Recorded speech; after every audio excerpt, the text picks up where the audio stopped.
Recording by Ashley Candland. The Brothers Karamazov by Fyodor Dostoevsky. Translated by Constance Garnett. Book 8, Chapter 8. Delirium. What followed was almost an orgy, a feast to which all were welcome. Grushenka was the first to call for wine. "I want to drink. I want to be quite drunk, as we were before. Do you remember, Mitya? Do you remember how we made friends here last time?" Mitya himself was almost delirious, feeling that his happiness was at hand. But Grushenka was continually sending him away from her. "Go and enjoy yourself. Tell them to dance, to make merry. Let the stove and cottage dance as we had it last time," she kept exclaiming. She was tremendously excited, and Mitya hastened to obey her. The chorus were in the next room. The room in which they had been sitting till that moment was too small, and was divided in two by cotton curtains, behind which was a huge bed with a puffy feather mattress and a pyramid of cotton pillows. In the 4 rooms for visitors there were beds. Grushenka settled herself just at the door. Mitya set an easy-chair for her. She had sat in the same place to watch the dancing and singing the time before, when they had made merry there. All the girls who had come had been there then. The Jewish band with fiddles and zithers had come too, and at last the long-expected cart had arrived with the wines and provisions. Mitya bustled about. All sorts of people began coming into the room to look on, peasants and their women, who had been roused from sleep and attracted by the hopes of another marvelous entertainment such as they had enjoyed a month before. Mitya remembered their faces, greeting and embracing everyone he knew. He uncorked bottles and poured out wine for everyone who presented himself. Only the girls were very eager for the champagne. The men preferred rum, brandy, and above all, hot punch. Mitya had chocolate made for all the girls, and ordered that 3 samovars should be kept boiling all night to provide tea and punch for everyone to help himself. An absurd, chaotic confusion followed, but Mitya was in his natural element, and the more foolish it became, the more his spirits rose. If the peasants had asked him for money at that moment, he would have pulled out his notes and given them away right and left. This was probably why the landlord, Trifon Borisovich, kept hovering about Mitya to protect him. He seemed to have given up all idea of going to bed that night, but he drank little, only 1 glass of punch, and kept a sharp lookout on Mitya's interests after his own fashion. He intervened in the nick of time, civilly and obsequiously persuading Mitya not to give away cigars and Rhine wine, and, above all, money to the peasants as he had done before. He was very indignant, too, at the peasant girls drinking liqueur and eating sweets. "They're a lousy lot, Dmitri Fyodorovitch," he said. "I'd give them a kick, every one of them, and they'd take it as an honor. That's all they're worth." Mitya remembered Andrei again, and ordered punch to be sent out to him. "I was rude to him just now," he repeated with a sinking, softened voice. Kalganov did to drink, and at first did not care for the girls singing, but after he had drunk a couple of glasses of champagne he became extraordinarily lively, strolling about the room, laughing and praising the music and the songs, admiring everyone and everything. Maximov, blissfully drunk, never left his side. Grushenka, too, was beginning to get drunk. Pointing to Kalganov, she said to Mitya, "What a dear, charming boy he is!" And Mitya, delighted, ran to kiss Kalganov and Maximov. Oh, great were his hopes! She had said nothing yet, and seemed indeed purposely to refrain from speaking, but she looked at him from time to time with caressing and passionate eyes. At last she suddenly gripped his hand and drew him vigorously to her. She was sitting at the moment in the low chair by the door. "How was it you came just now, eh? Have you walked in? I was frightened. So you wanted to give me up to him, did you? Did you really want to?" "I didn't want to spoil your happiness," Mitya faltered blissfully, but she did not need his answer. "Well, go and enjoy yourself." She sent him away once more. "Don't cry, I'll call you back again." He would run away, and she listened to the singing and looked at the dancing, though her eyes followed him wherever he went. but in another quarter of an hour she would call him once more, and again he would run back to her. "Come, sit beside me. Tell me, how did you hear about me and my coming here yesterday? From whom did you first hear it?" And Mitya began telling her all about it, disconnectedly, incoherently, feverishly. He spoke strangely, often frowning and stopping abruptly. "What are you frowning at?" she asked. "Nothing. I left a man ill there. I'd give 10 years of my life for him to get well, to know he was all right." "Well, never mind him if he's ill. So you meant to shoot yourself tomorrow. What a silly boy! What for?" "I like such reckless fellows as you," she lisped, with a rather halting tongue. "So you would go any length for me, eh? Did you really mean to shoot yourself tomorrow, you stupid? No, wait a little. Tomorrow I may have something to say to you. I won't say it today, but tomorrow. You'd like it to be today?" "No, I don't want to today." "Come, go along now. Go and amuse yourself." Once, however, she called him as it were puzzled and uneasy. "Why are you sad? I see you're sad. Yes, I see it," she added, looking intently into his eyes. "Though you keep kissing the peasants and shouting, I see something. No, be merry. I'm merry, you be merry too. I love somebody here. Guess who it is. Ah, look, my boy has fallen asleep, poor dear. He's drunk." She meant Kalganov. He was, in fact, drunk, and had dropped asleep for a moment, sitting on the sofa. But he was not merely drowsy from drink. He felt suddenly dejected, or, as he said, bored. He was intensely depressed by the girls' songs, which, as the drinking went on, gradually became coarse and more reckless. And the dances were as bad. 2 girls dressed up as bears, and a lively girl called Stepanida, with a stick in her hand, acted the part of keeper and began to show them. "Look alive, Marya, or you'll get this stick." The bears rolled on the ground at last in the most unseemly fashion, amid roars of laughter from the closely packed crowd of men and women. "Well, let them, said Grushenka sententiously, with an ecstatic expression on her face. "When they do get a day to enjoy themselves, why shouldn't folks be happy?" Kalganov looked as though he had been besmirched with dirt. "It's swinish, all this peasant foolery," he murmured, moving away. "It's the game they play when it's light all night in summer." He particularly disliked one new song to a jaunty dance tune. It described how a gentleman came and tried his luck with the girls to see whether they would love him. The master came to try the girls. Would they love him? Would they not? But the girls could not love the master. He would beat me cruelly, and such love won't do for me. Then a gypsy comes along, and he too tries. The gypsy came to try the girls. Would they love him? Would they not? But they couldn't love the gypsy either. He would be a thief, I fear, and would cause me many a tear. And many more men came to try their luck, among them a soldier. The soldier came to try the girls. Would they love him? Would they not? But the soldier is rejected with contempt in 2 indecent lines, sung with absolute frankness and producing a furor in the audience. The song ends with a merchant. The merchant came to try the girls. Would they love him? Would they not? And it appears that he wins their love because "The merchant will make gold for me, and his queen I'll gladly be." Kalganov was positively indignant. "That's just a song of yesterday," he said aloud. "Who writes such things for them? They might just as well have had a railwayman or a Jew come to try his luck with the girls that have carried all before them." And, almost as though it were a personal affront, he declared on the spot that he was bored, sat down on the sofa, and immediately fell asleep. His pretty little face looked rather pale as it fell back on the sofa cushion. "Look how pretty he is," said Grushenka, taking Mitya up to him. "I was combing his hair just now. His hair's like flax and so thick."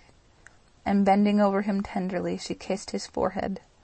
Kalganov instantly opened his eyes, looked at her, stood up, and with the most anxious air inquired where was Maximov.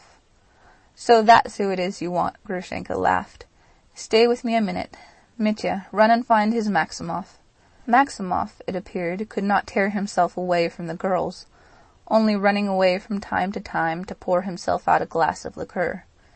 He had drunk 2 cups of chocolate. His face was red, and his nose was crimson. His eyes were moist and mawkishly sweet. He ran up and announced that he was going to dance the sabotiere. They taught me all those well-bred, aristocratic dances when I was little. Go with him, Mitya, and I'll watch from here how he dances, said Grushenka. No, I'm coming to look on too, exclaimed Kalganov, brushing aside in the most naive way Grushenka's offer to sit with him. They all went to look on. Maximov danced his dance, but it roused no great admiration in anyone but Mitya. It consisted of nothing but skipping and hopping, kicking the feet, and at every step Maximov slapped the upturned sole of his boot. Kalganov did not like it at all, but Mitya kissed the dancer. Thanks. You're tired, perhaps? What are you looking for here? Would you like some sweets? A cigar, perhaps? A cigarette. Don't you want a drink? I'll just have a liqueur. Have you any chocolates? Yes, there's a heap of them on the table there. Choose one, my dear soul. I like one with vanilla. For old people. Hee. No, brother, we've none of that special sort. I say, the old man bent down to whisper in Mitya's ear. That girl there, little Marya, hee. How would it be if you were to help me make friends with her? So that's what you're after. No, brother, that won't do. I'd do no harm to anyone, Maximov muttered disconsolately. Oh, all right. They only come here to dance and sing, you know, brother. But damn it all, wait a bit. Eat and drink and be merry meanwhile. Don't you want money? Later on, perhaps, smiled Maximov. All right. Mitya's head was burning. He went outside to the wooden balcony, which ran around the whole building on the inner side, overlooking the courtyard. The fresh air revived him. He stood alone in a dark corner, and suddenly clutched his head in both hands. His scattered thoughts came together. His sensations blended into a whole and threw a sudden light into his mind, a fearful and terrible light. If I'm to shoot myself, why not now? Passed through his mind. Why not go for the pistols, bring them here, and here, in this dark, dirty corner, make an end? Almost a minute he stood, undecided. A few hours earlier, when he had been dashing here, he was pursued by disgrace, by the theft he had committed, and that blood. But yet it was easier for him then. Then everything was over. He had lost her, given her up. She was gone, for him. Oh, then his death sentence had been easier for him. At least it had seemed necessary, inevitable. For what had he to stay on earth for? But now? Was it the same as then? Now one phantom, one terror at least, was at an end. That first rightful lover, that fateful figure had vanished, leaving no trace. The terrible phantom had turned into something so small, so comic. It had been carried into the bedroom and locked in. It would never return.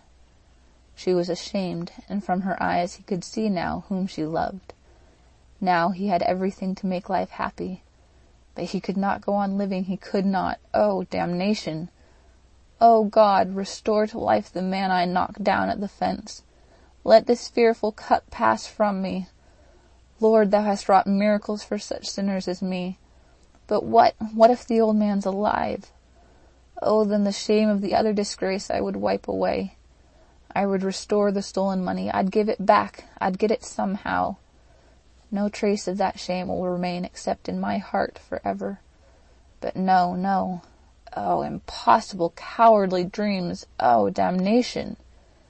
Yet there was a ray of light and hope in his darkness. He jumped up and ran back to the room. To her, his queen forever. Was not one moment of her love worth all the rest of life, even in the agonies of disgrace? This wild question clutched at his heart. To her alone, to see her, to hear her, to think of nothing, to forget everything, if only for that night, for an hour, for a moment. Just as he turned from the balcony into the passage, he came upon the landlord, Trifon Borissovich. He thought he looked gloomy and worried, and fancied he had come to find him. "What is it, Trifon Borissovich? Are you looking for me?" "No, sir." The landlord seemed disconcerted. "Why should I be looking for you? Where have you been?" Why do you look so glum? You're not angry, are you? Wait a bit, you shall soon get to bed. What's the time? It'll be 3 o'clock. Past 3 it must be. We'll leave off soon. We'll leave off. Don't mention it. It doesn't matter. Keep it up as long as you like. What's the matter with him? Mitya wondered for an instant, and he ran back to the room where the girls were dancing. But she was not there. She was not in the blue room either. There was no one but Kalganov asleep on the sofa. Mitya peeped behind the curtain. She was there. She was sitting in the corner on a trunk. Bent forward with her head and arms on the bed close by, she was crying bitterly, doing her utmost to stifle her sobs that she might not be heard. Seeing Mitya, she beckoned him to her, and when he ran to her, she grasped his hand tightly. Mitya, Mitya, I loved him, you know. How I have loved him these 5 years, all that time. Did I love him, or only my own anger? No, him. It's a lie that it was my anger I loved and not him. Mitya, I was only 17 then. He was so kind to me, so merry. He used to sing to me. Or so it seemed to a silly girl like me. And now, oh Lord, it's not the same man. Even his face is not the same. He's different altogether. I shouldn't have known him. I drove here with Timofey, and all the way I was thinking how I should meet him, what I should say to him, how we should look at one another. My soul was faint, and all of a sudden it was just as though he had emptied a pail of dirty water over me. He talked to me like a schoolmaster, all so grave and learned. He met me so solemnly that I was struck dumb. I couldn't get a word in. At first I thought he was ashamed to talk before his great big Pole. I sat staring at him and wondering why I couldn't say a word to him now. It must have been his wife that ruined him. You know he threw me up to get married. She must have changed him like that. Mitya, how shameful it is. Oh, Mitya, I'm ashamed for all my life. Curse it, curse those 5 years. And again she burst into tears, but clung tight to Mitya's hand and did not let it go. Mitya, darling, stay, don't go away. I want to say one word to you, she whispered, and suddenly raised her face to him. Listen, tell me who it is I love. I love one man here. Who is that man? That's what you must tell me. A smile lighted up her face that was swollen with weeping, and her eyes shone in the half-darkness. A falcon flew in, and my heart sank.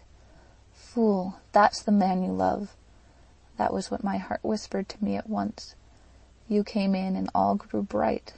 What's he afraid of, I wondered, for you were frightened, you couldn't speak. It's not them he's afraid of. Could you be frightened of anyone? It's me he's afraid of, I thought, only me.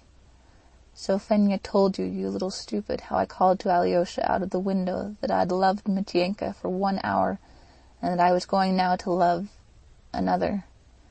Mitya, how could I be such a fool as to think I could love anyone after you? Do you forgive me, Mitya? Do you forgive me or not? Do you love me? Do you love me? She jumped up and held him with both hands on his shoulders. Mitya, dumb with rapture, gazed into her eyes, at her face, at her smile, and suddenly clasped her tightly in his arms and kissed her passionately. You will forgive me for having tormented you? It was through spite I tormented you all.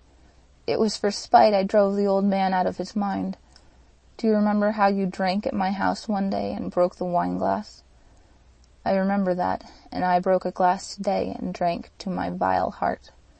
Mitya, my falcon, why don't you kiss me? He kissed me once, and now he draws back and looks and listens. Why listen to me? Kiss me hard, that's right. If you love, well then love. I'll be your slave now, your slave for the rest of my life.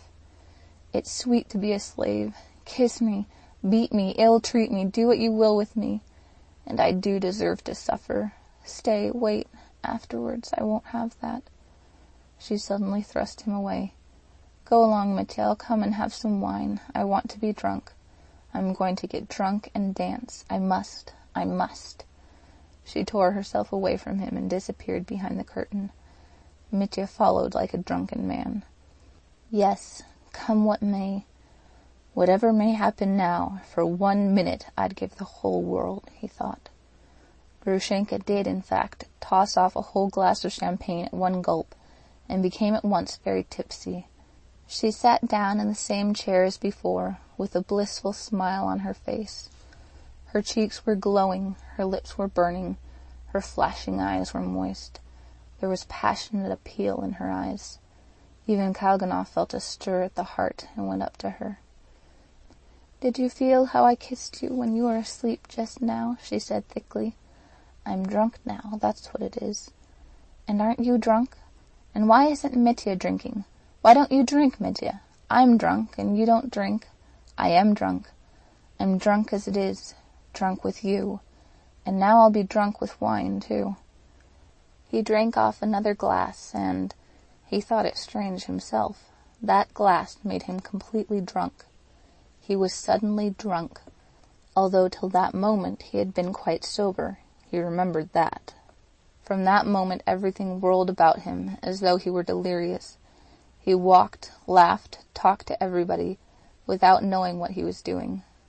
Only one persistent burning sensation made itself felt continually, like a red-hot coal in his heart, he said afterwards.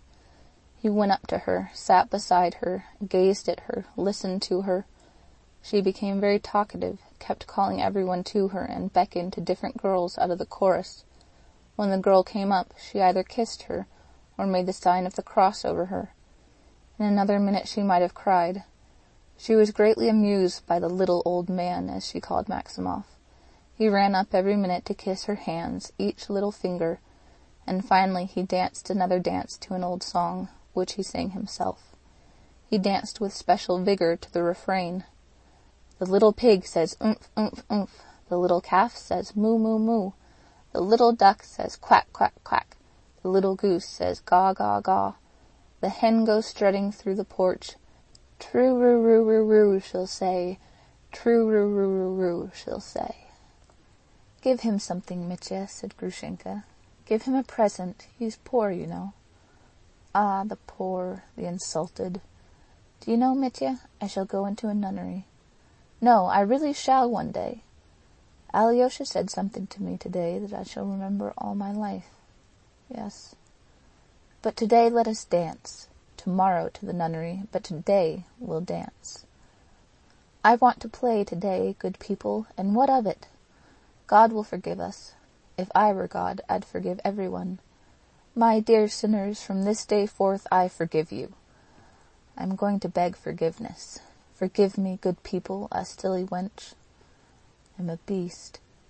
That's what I am. But I want to pray. I gave the little onion. Wicked as I've been, I want to pray. Mitya, let them dance. Don't stop them. Everyone in the world is good. Everyone, even the worst of them. The world's a nice place. Though we're bad, the world's all right. We're good and bad, good and bad. Come, tell me. I've something to ask you. Come here, everyone, and I'll ask you. Why am I so good? You know I am good. I'm very good. Come, why am I so good? So Grushenka babbled on, getting more and more drunk. At last she announced that she was going to dance too. She got up from her chair, staggering. Mitya, don't give me any more wine. If I ask you, don't give it to me. Wine doesn't give peace. Everything's going round, the stove and everything. I want to dance. Let everyone see how I dance. Let them see how beautifully I dance. She really meant it. She pulled a white cambric handkerchief out of her pocket and took it by one corner in her right hand to wave it in the dance. Mitya ran to and fro. The girls were quiet and got ready to break into a dancing song at the first signal. Maximov, hearing that Grushenka wanted to dance, squealed with delight and ran skipping about in front of her, humming, "With legs so slim and sides so trim, and its little tail curled tight." But Grushenka waved her handkerchief at him and drove him away. "Shh! Mitya, why don't they come? Let everyone come, to look on. Call them in, too, that were locked in. Why did you lock them in? Tell them I'm going to dance. Let them look on, too. Mitya walked with a drunken swagger to the locked door, and began knocking to the poles with his fist. "Hi, you! Podvysotsky's! Come, she's going to dance. She calls you." "Lajdak," one of the Poles shouted in reply. "You're a lajdak yourself. You're a little scoundrel, that's what you are." "Leave off laughing at Poland," said Kalganov sententiously. He, too, was drunk. "Be quiet, boy. If I call him a scoundrel, it doesn't mean that I called all Poland so. One lajdak doesn't make a Poland. Be quiet, my pretty boy. Eat a sweetmeat." "Ah, what fellows! As though they were not men. Why won't they make friends?" said Grushenka, and went forward to dance. The chorus broke into, "Ah, my porch, my new porch." Grushenka flung back her head, half opened her lips, smiled, waved her handkerchief, and suddenly, with a violent lurch, stood still in the middle of the room, looking bewildered. "I'm weak," she said in an exhausted voice. "Forgive me. I'm weak, I can't. I'm sorry." She bowed to the chorus and then began bowing in all directions. "I'm sorry. Forgive me." "The lady's been drinking. The pretty lady has been drinking," voices were heard saying. "The lady's drunk too much," Maximov explained to the girls, giggling. "Mitya, lead me away. Take me," said Grushenka helplessly. Mitya pounced on her, snatched her up in his arms, and carried the precious burden through the curtains. "Well, now I'll go," thought Kalganov, and walking out of the blue room, he closed the two halves of the door after him. But the orgy in the larger room went on and grew louder and louder. Mitya laid Grushenka on the bed and kissed her on the lips. "Don't touch me," she faltered in an imploring voice. "Don't touch me till I'm yours. I've told you I'm yours, but don't touch me. Spare me. With them here, with them close, you mustn't. He's here. It's nasty here." "I'll obey you. I won't think of it. I worship you," muttered Mitya. "Yes, it's nasty here. It's abominable." And still holding her in his arms, he sank on his knees by the bedside. "I know. Though you're a brute, you're generous," Grushenka articulated with difficulty. "It must be honorable. It shall be honorable for the future. And let us be honest. Let us be good, not brutes, but good. Take me away. Take me far away, do you hear? I don't want it to be here, but far, far away." "Oh, yes, yes, it must be," said Mitya, pressing her in his arms. "I'll take you, and we'll fly away. Oh, I'd give my whole life for 1 year only to know about that blood." "What blood?" asked Grushenka, bewildered. "Nothing," muttered Mitya through his teeth. "Grusha, you wanted to be honest, but I'm a thief. But I've stolen money from Katya. Disgrace, a disgrace." "From Katya? From that young lady?"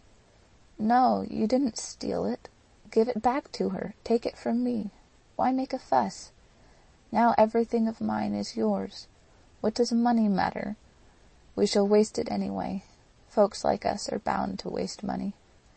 But we'd better go and work the land. I want to dig the earth with my own hands. We must work, do you hear? Alyosha said so. I won't be your mistress. I'll be faithful to you. I'll be your slave. I'll work for you. We'll go to the young lady and bow down to her together so that she may forgive us, and then we'll go away. And if she won't forgive us, we'll go anyway. Take her money and love me. Don't love her. Don't love her any more. If you love her, I shall strangle her. I'll put out both her eyes with a needle. I love you. I love only you. I'll love you in Siberia." "Why Siberia?" "Never mind, Siberia if you like. I don't care. We'll work. There's snow in Siberia. I love driving in the snow. And must have bells. Do you hear? There's a bell ringing." "Where is that bell ringing? There are people coming." Now it stopped. She closed her eyes, exhausted, and suddenly fell asleep for an instant. There had certainly been the sound of a bell in the distance, but the ringing had ceased. Mitya let his head sink on her breast. He did not notice that the bell had ceased ringing, nor did he notice that the songs had ceased, and that instead of singing and drunken clamor, there was absolute stillness in the house. Grushenka opened her eyes. "What's the matter? Was I asleep?" "Yes, a bell. I've been asleep and dreamt I was driving over the snow with bells, and I dozed. I was with someone I loved, with you. And far, far away, I was holding you and kissing you, nestling close to you. I was cold and the snow glistened. You know how the snow glistens at night when the moon shines. It was as though I was not on earth. I woke up, and my dear one is close to me. How sweet that is." "Close to you," murmured Mitya, kissing her dress, her bosom, her hands. And suddenly he had a strange fancy. It seemed to him that she was looking straight before her, not at him, not into his face, but over his head, with an intent, almost uncanny fixity. An expression of wonder, almost of alarm, came suddenly into her face. "Mitya, who is that looking at us?" she whispered. Mitya turned and saw that someone had, in fact, parted the curtains and seemed to be watching them. And not one person alone, it seemed. He jumped up and walked quickly to the intruder. "Here, come to us, come here," said a voice, speaking not loudly, but firmly and peremptorily. Mitya passed to the other side of the curtain and stood stock still. The room was filled with people, but not those who had been there before. An instantaneous shiver ran down his back, and he shuddered. He recognized all those people instantly. That tall, stout old man in the overcoat and forage cap with a cockade was the police captain, Mikhail Makarovich, and that consumptive-looking trim dandy who always has such polished boots, that was the deputy prosecutor. He has a chronometer worth 400 rubles. He showed it to me. And that small young man in spectacles. Mitya forgot his surname, though he knew him, had seen him. He was the investigating lawyer from the School of Jurisprudence, who had only lately come to the town. And this man, the inspector of police, Mavriky Mavrikyevich, a man he knew well. And those fellows with the brass plates on, why are they here? And those other two, peasants. And there at the door Kalganov with Trifon Borisovich. "Gentlemen!